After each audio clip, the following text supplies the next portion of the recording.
Bom dia.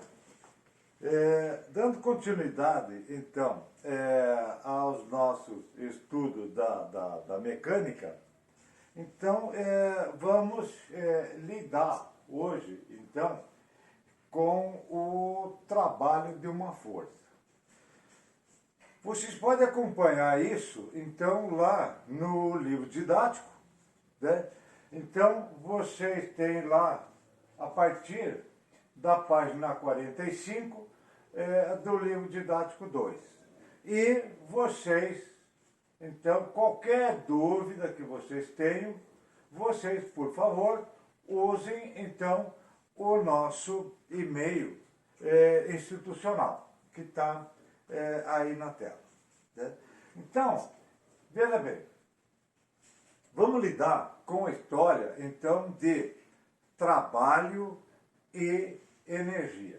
Qual é o significado que nós temos para trabalho e energia? Então, veja bem, no nosso dia a dia, nós falamos, então, a respeito do trabalho, né, como sendo, então, um esforço, né, físico ou mental que vai nos render uma determinada remuneração. Né? Então esse é o conceito que a gente tem no nosso dia a dia de trabalho. Ora, quando nós lidamos então com o trabalho na física, nós lidamos isso com um pouquinho diferente. Né? Então nós pensamos no trabalho relacionando uma força aplicada em um corpo e fazendo com que esse corpo tenha um deslocamento. Então, essa é a ideia de trabalho. Né? Aplica força num corpo e esse corpo, então, tem um deslocamento. Então, veja bem, aqui ó, nós temos o caso do trabalho, esse trabalho sendo realizado por uma força constante. Veja bem, eu tenho um caixote, vem um operário aqui, aplica uma força nesse caixote, fazendo com que ele tenha um deslocamento numa distância D. Vejam vocês que essa força aqui, ela tem o mesmo sentido e a mesma direção do deslocamento. Né?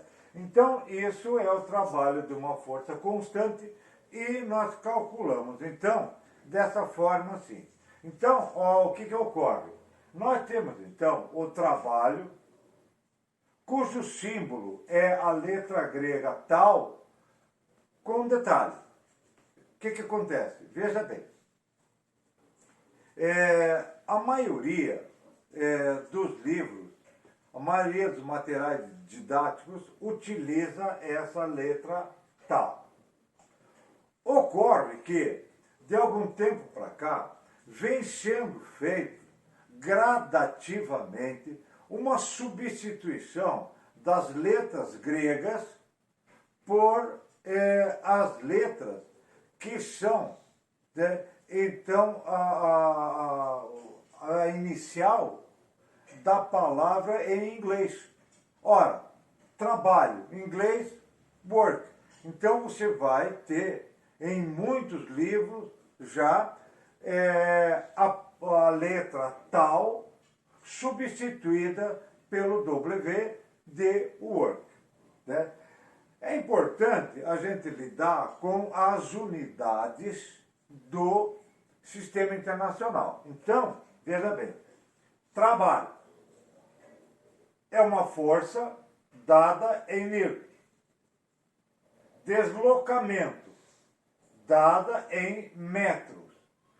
E o trabalho, né, é dado em joule. Então, essas são as unidades do sistema internacional que nós utilizamos para isso. Vamos fazer um exercício simplesinho, tá? Para que a gente possa ter a fixação dessa ideia de trabalho. Então, veja bem, está escrito aqui, ó, uma força de 300 newtons realiza um trabalho de 700 joules no deslocamento de um objeto. Calcule o valor do deslocamento. Então, está aqui. Fazemos a substituição e vamos lidar com isso. Trabalho. Quanto vale o trabalho? 700. Quanto vale a força? 300. Deslocamento é o que eu estou procurando. Então, o que acontece? Olha, 300 está multiplicando, passa dividindo. Eu vou ter, então, aqui, ó, 700 dividido por 300, que vai dar 2,3333, uma dízima periódica, né? A gente usa o arredondamento de 2,33. Tá lá? Então, simplesinho, sem maiores preocupações. Ora, costuma-se muito dar importância aos fundamentos teóricos. E esses fundamentos teóricos, então, nós analisamos dessa forma assim. Veja bem, sobre o trabalho de uma força podemos afirmar que, primeiro, é diretamente proporcional à força. Sim, isso é verdade. Quanto maior for a força, maior será o trabalho. E inversamente é proporcional ao deslocamento. Isso não é verdade. Por quê? Quanto menor o deslocamento, menor é o trabalho. Então, a letra A não serve para nós. A letra B, que nós já sabemos aqui, por indução, que isso aqui é verdade, né? Então, diz que é diretamente proporcional à força e diretamente proporcional ao trabalho. Então, é dessa forma que nós analisamos. Diretamente proporcional à força e diretamente proporcional ao trabalho. Né? Por quê? Quanto maior a força, maior o trabalho. Por quê? Quanto maior o deslocamento, maior o trabalho. Veja bem, as outras três, né, já estão prejudicadas, mas vamos analisar aqui por desencargo de consciência. Então, veja bem, letra C. O trabalho não depende do deslocamento. Depende. C não serve para nada. D. O trabalho não depende da força. Depende. O trabalho depende da força e do deslocamento. Aqui, a letra E. Só depende do deslocamento. Não. Depende da força e do deslocamento. Então, fica a resposta à letra B, diretamente proporcional à força e diretamente proporcional ao deslocamento. Muito bem, analisando então a potência. Então, veja bem, a potência de uma força não é nada mais, nada menos do que a capacidade de realizar um trabalho dentro de um determinado intervalo de tempo Δt.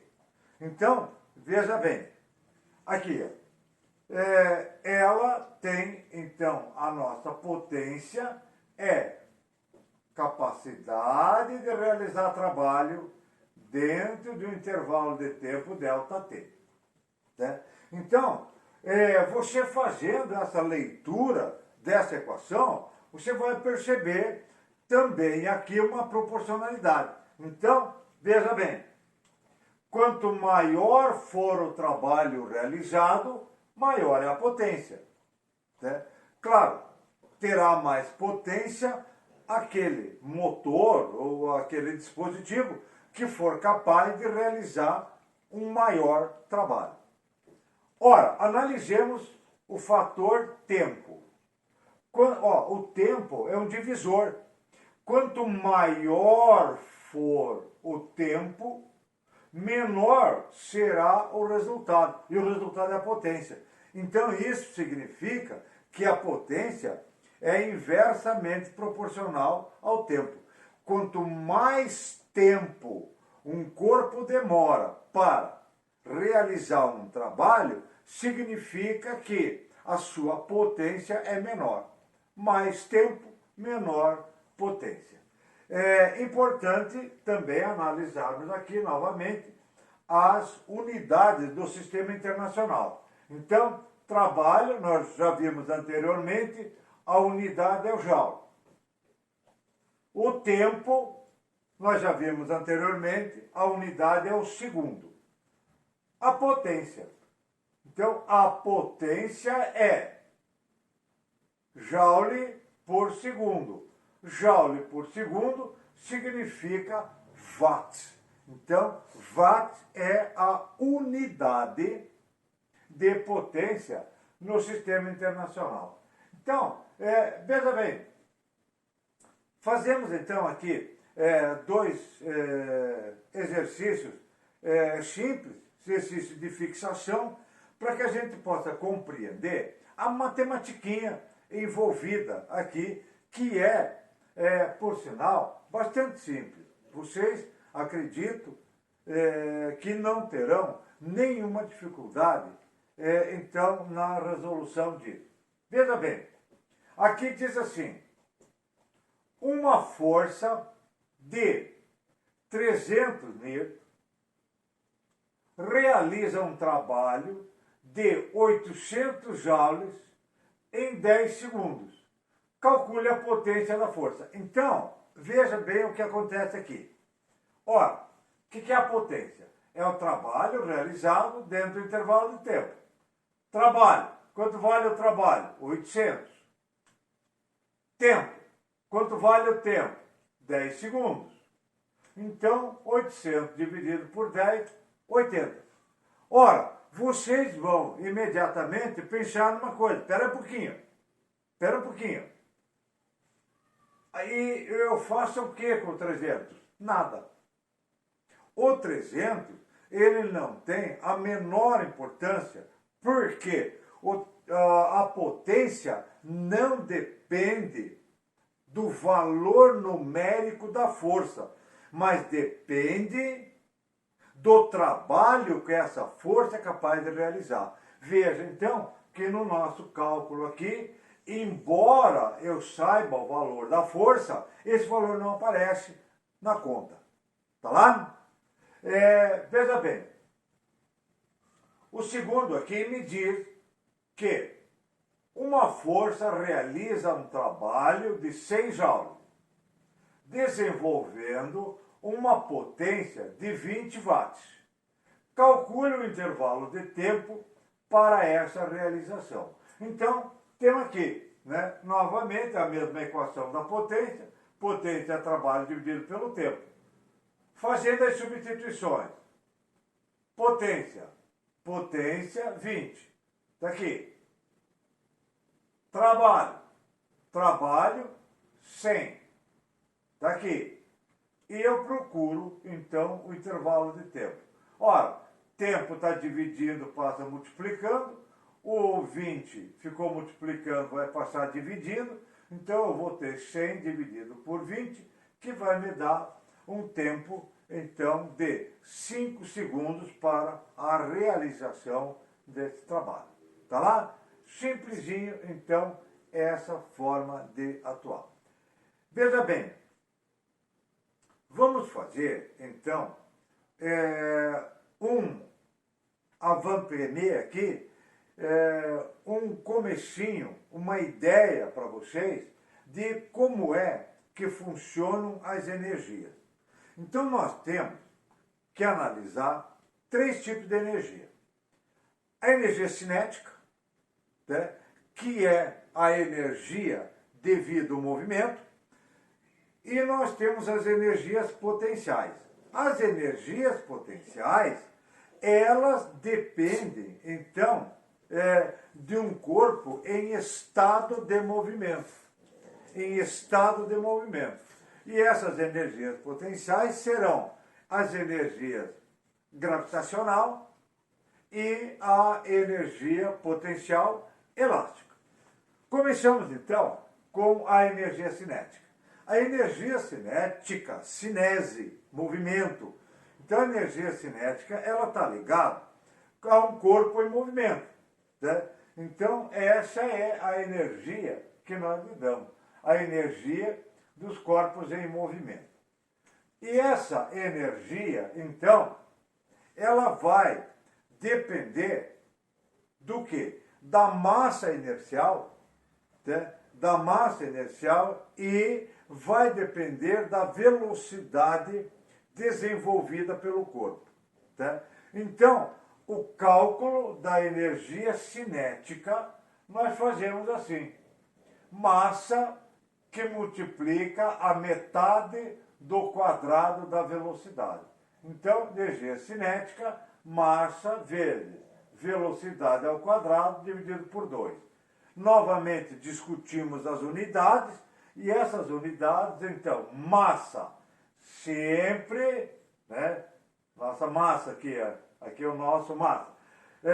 Massa sempre em quilogramas, velocidade metro por segundo e a energia cinética dada em joule. Percebam aqui uma peculiaridade. Trabalho e energia têm a mesma unidade, joule. Né? Então, é isso que se reflete. O que é o trabalho? É uma transformação de energia. Né? Então, veja bem, novamente aqui fazemos uma tomada de exercício simplesinho para a gente fazer a fixação, então, da ideia. Então, uma partícula de 3 kg, o que é o 3 kg? É massa. Move-se com a velocidade de 10 metros por segundo. Calcule a sua energia cinética. Então, energia cinética, massa vezes o quadrado da velocidade dividido por 2. Massa, 3, está aqui. Velocidade, 10 ao quadrado, dividido por 2. Então, 10 no quadrado vai dar 100, 100 vezes 3 vai dar 300, 300 dividido por 2, 150. Simples, né? Simples, né? Bem simplesinho, então, a maneira que nós temos de fazer essa abordagem. Veja, esse exercício aqui, ele nos dá a energia e a massa e pede, então, que seja calculada a velocidade. Então, veja bem, o que está escrito ali? Uma partícula de massa 6 kg move-se com energia de 192 joules. Calcule a sua velocidade.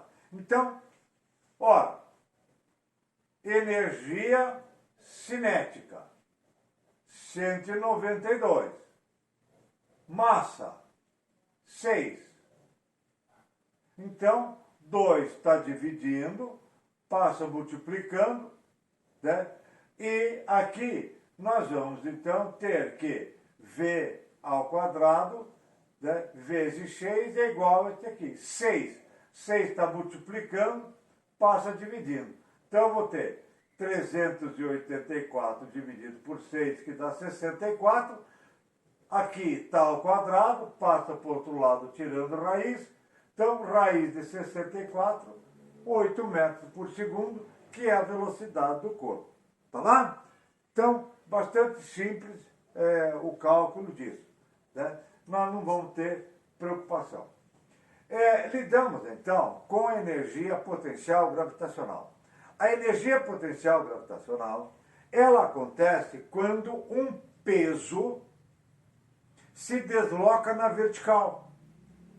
Né? Ora, peso é uma força, força-peso, como nós vimos já anteriormente.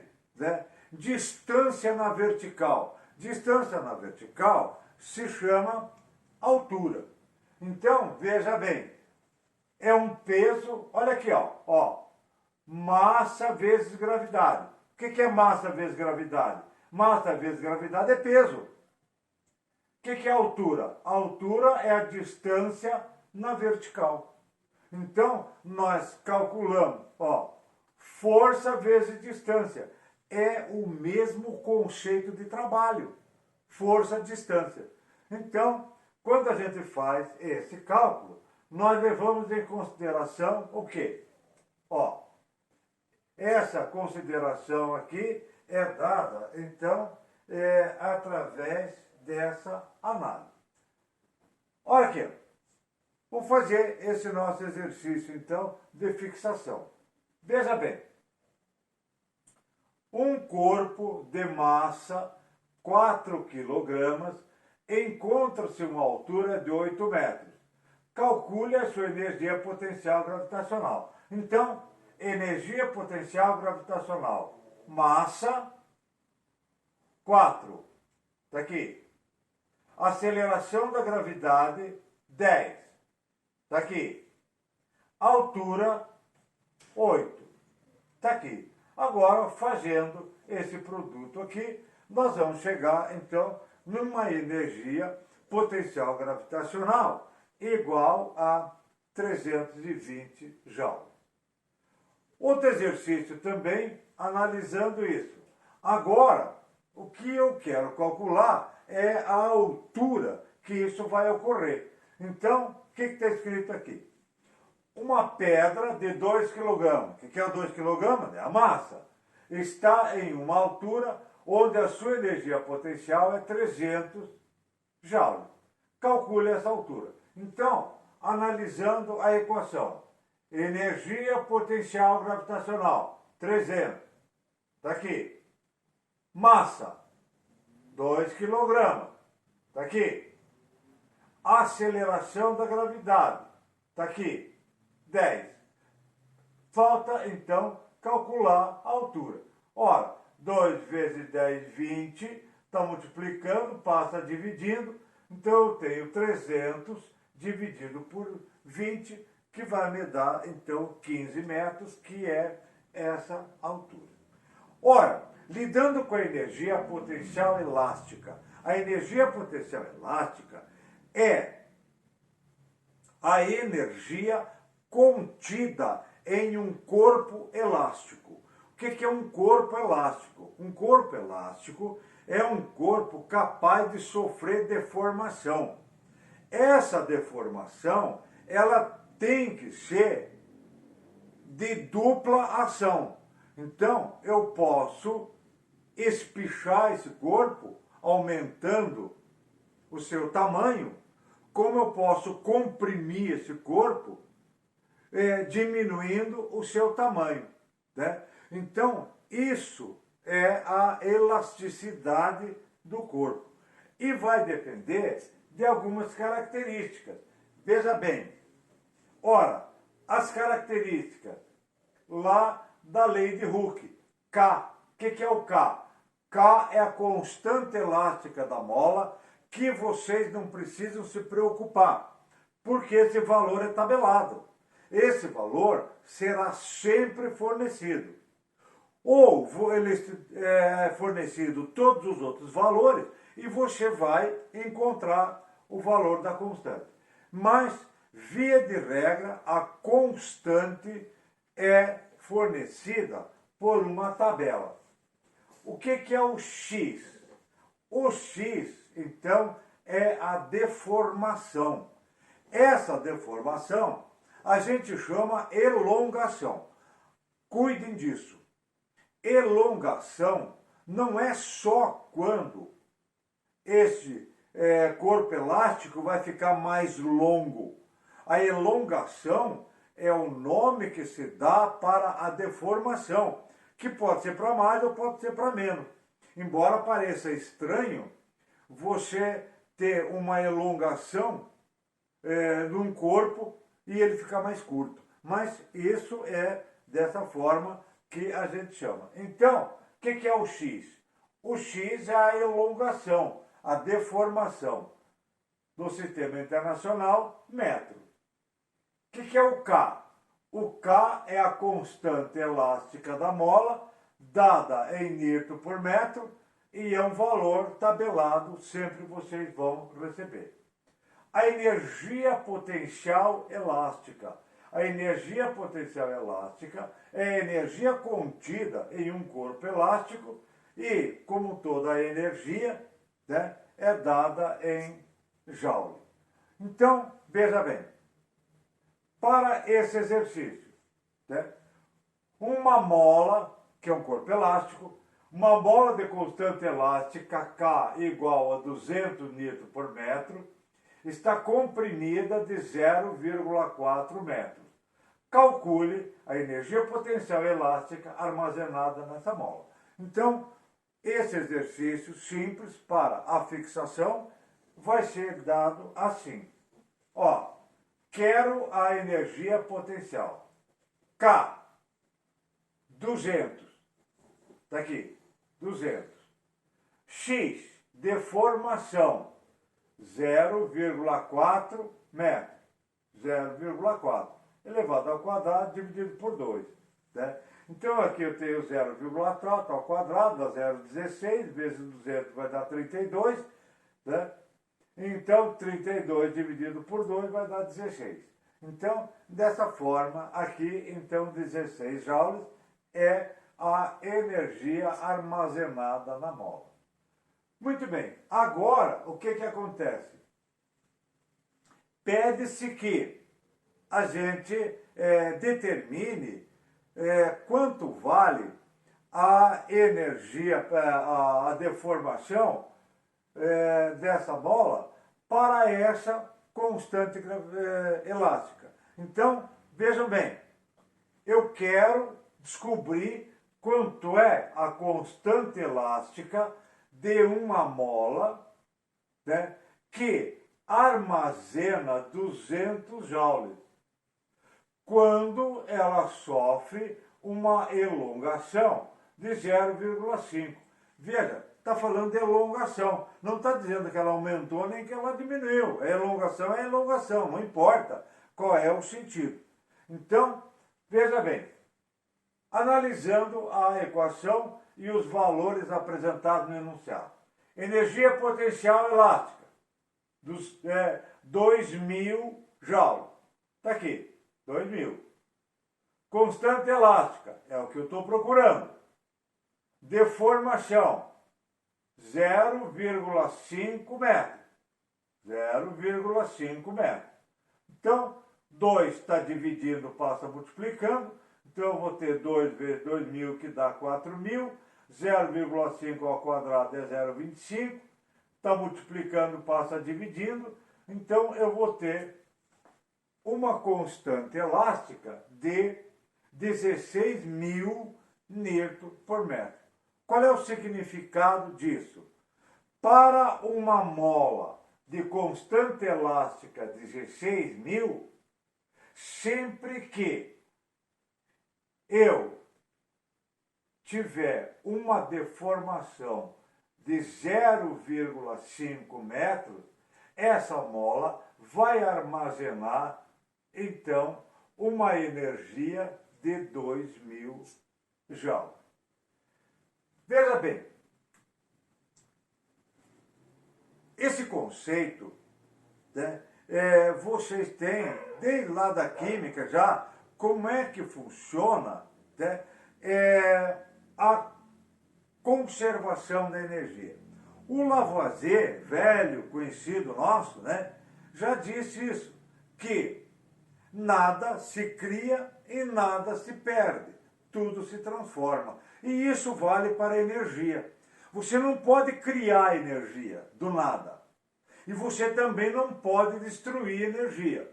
O que você pode fazer? Você pode transformar energia em outro tipo de energia, ou você pode transformar energia em trabalho. Então, veja, você não vai perder, não vai haver energia perdida. Ela é única e exclusivamente uma energia de transformação.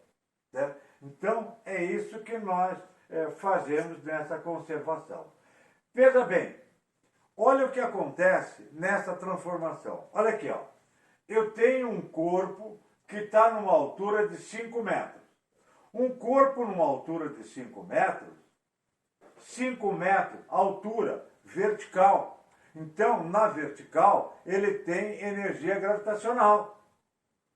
Ora, Quando ele chega ao solo, ele cai, chegando ao solo, ele chega com uma certa velocidade.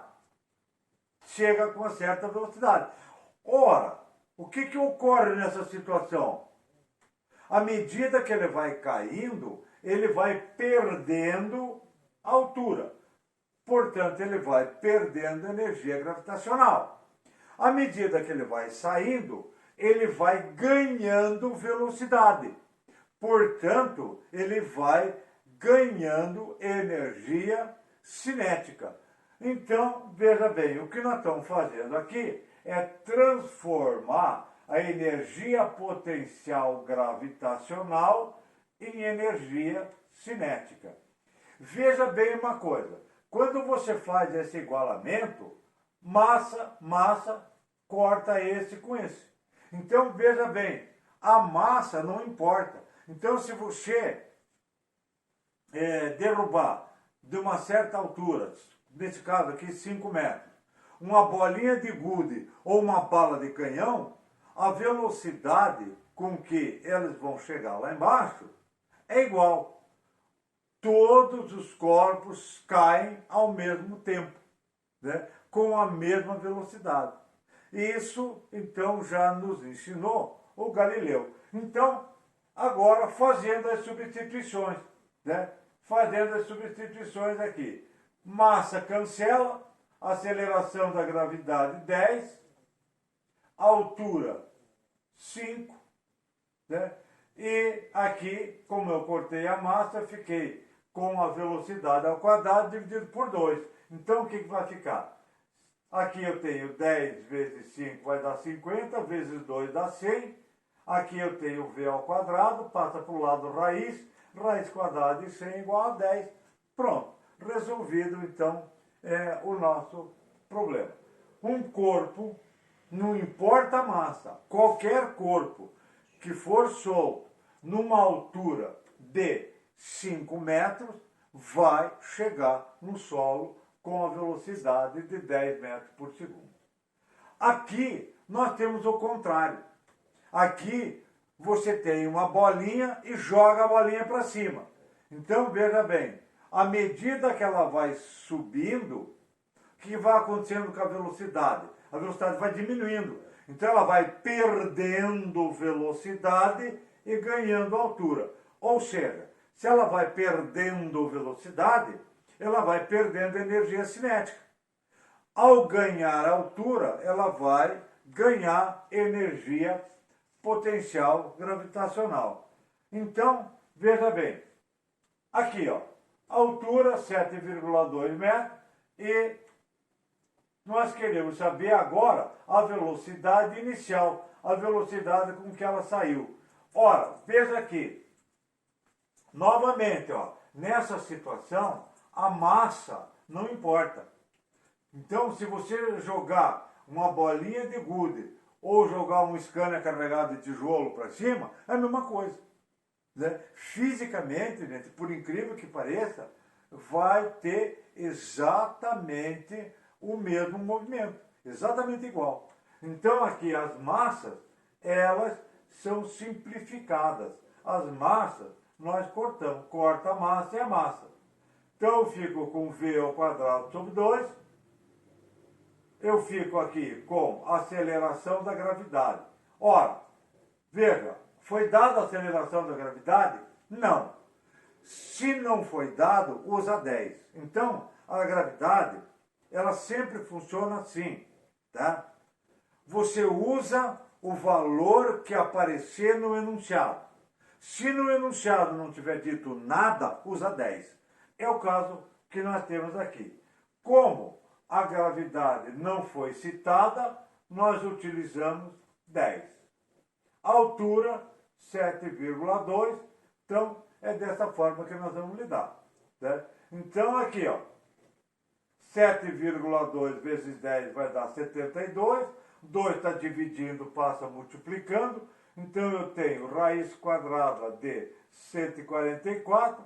Tira a raiz, então vai dar igual a 12 metros por segundo. Então, se eu jogar um corpo com uma velocidade inicial de 12 metros por segundo, eu posso afirmar, de jurar por Deus, que esse corpo vai subir até uma altura de 12 metros. Veja bem, lidando com as alavancas, então as alavancas elas vão depender de três coisas. Elas vão depender de um ponto de apoio, elas vão depender de uma força resistente e vão depender de uma força potente. Potente é a força aplicada.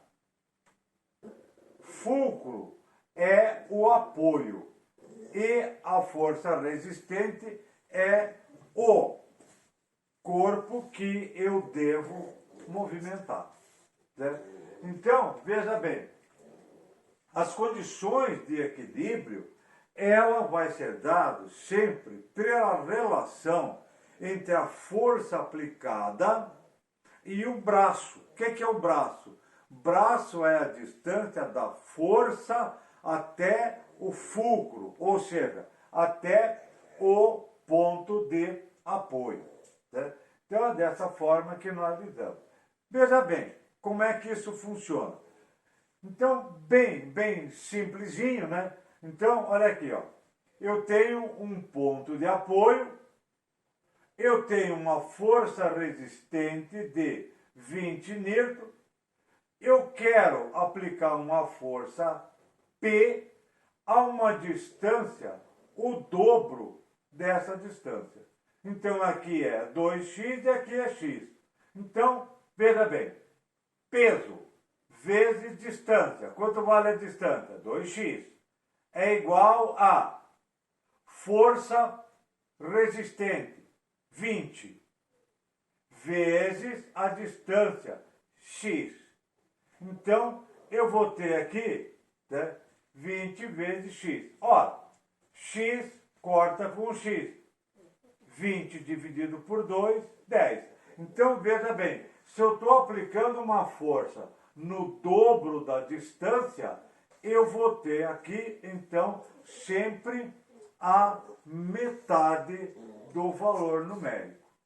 Né? Então, finalmente, nós recomendamos a vocês, então, que realizem essas atividades. Quais as atividades que vocês devem realizar? Essas atividades, então, recomendadas são da página 51, da página 55 e da página 59. Tá lá? Então, tá, tchau. Por hoje seria só.